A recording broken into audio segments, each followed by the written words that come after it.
Hi friends, സാബിഡ മലയാളത്തിൻ്റെ ഏറ്റവും പുതിയൊരു വീഡിയോയിലേക്ക് എല്ലാവർക്കും സ്വാഗതം. വർഷങ്ങൾക്ക് ശേഷം സിനിമ കണ്ട് ഇങ്ങോട്ട് ഇറങ്ങിയതേ ഉള്ളൂ. ഗംഭീര സിനിമ. ഞാൻ ഇത്രയ്ക്കും പ്രതീക്ഷയില്ല സത്യം പറയാൻ. ശരിക്കും പറയുന്നത് പക്ക ഡ്രാമയാണ് പടം. ഇമോഷണൽ കോമഡി ഡ്രാമ വിഭാഗത്തിലൊക്കെ പെടുത്താവുന്ന സിനിമയാണ്.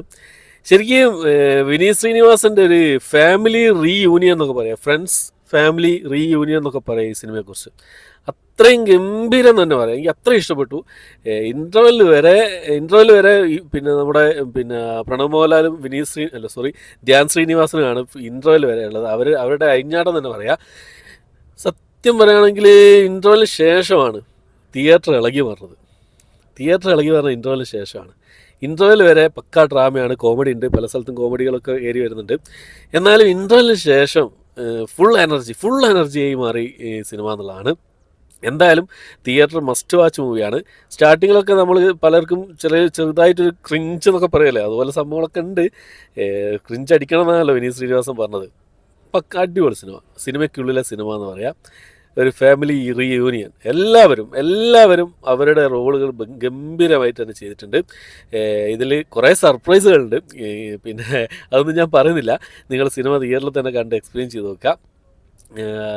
സർപ്രൈസ് ചിലതൊക്കെ നിങ്ങൾ എന്താ പറയുക, ഞാനൊന്നും പറയുന്നില്ല സർപ്രൈസിനെ കുറിച്ച്. പിന്നെ ക്ലൈമാക്സ് എന്ന് പറയുന്നത് കിടിലൻ ക്ലൈമാക്സ് ആയിരുന്നു. ക്ലൈമാക്സിലുണ്ട് ഒരു സർപ്രൈസ്. അത് നിങ്ങൾ കണ്ടു നോക്കുക. കണ്ടാൽ നിങ്ങൾക്ക് മനസ്സിലാവും എങ്ങനെയാണെന്നുള്ളത്. നമുക്ക് ശരിക്കും എല്ലാവരും എഴുന്നേറ്റ് ഒന്ന് കൈയടിച്ചു സിനിമ. എനിക്ക് നല്ലപോലെ ഇഷ്ടപ്പെട്ടു. ഇനിയിപ്പം 11 മണിക്കാണ് അടുത്ത ഷോ ആവേശം. ഇപ്പോൾ 10:55 സമയം. അപ്പോൾ അതിന് കാരണം ആവേശം കണ്ടിട്ട് അതിൻ്റെ റിവ്യൂ നിങ്ങൾക്ക് മുന്നിൽ എത്തിക്കാൻ ശ്രമിക്കാം. എന്തായാലും തിയേറ്റർ മസ്റ്റ് വാച്ചാണ്. എല്ലാവരും അവരുടെ റോളുകൾ സൂപ്പറായി തന്നെ ചെയ്തിട്ടുണ്ട്. ഫസ്റ്റ് സ്റ്റാർട്ടിങ്ങിൽ എനിക്ക് ഒരു കുറച്ച് ഓവർ ആക്ടിങ് പോലെ തോന്നി നമ്മുടെ പ്രണവ് മോഹൻലാലിൻ്റെ സ്റ്റാർട്ടിങ്ങിൽ കേട്ടോ. പക്ഷേ പിന്നീട് അങ്ങോട്ട് ഒരു രക്ഷയില്ലായിരുന്നു കേട്ടോ. ഇൻ്റർവെല്ലിന് ശേഷമുള്ള വയസ്സായതിനു ശേഷമുള്ള ലുക്കൊക്കെ ഉണ്ട് ഗംഭീരം. ഇടയ്ക്കോ നമ്മുടെ ലാലേട്ടന് തോന്നുന്നുണ്ട്, ഡയലോഗ്സിലായാലും സൈഡിൽ നിന്ന് നോക്കുകയാണെങ്കിൽ അങ്ങനെ കുറേ സീനുകളുണ്ട്. എന്തായാലും നോക്കുക, നിങ്ങൾ തിയേറ്ററിൽ കാണുക. ഇൻ്റർവെല്ലിന് പിന്നെ നിവിൻ പോളിൻ്റെ കാര്യം എടുത്ത് പറയേണ്ട കാര്യമാണ്.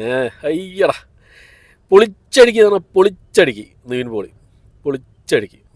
രക്ഷയില്ലാത്ത പെർഫോമൻസ് ആയിരുന്നു. ചിരിച്ച് മതി. ബേസിൽ ജോസഫ് വന്നതിന് ശേഷമാണ് ഒന്ന് ഓണായത് സംഭവം സത്യം പറയുകയാണെങ്കിൽ. എന്നാലും കണ്ടു നോക്കുക.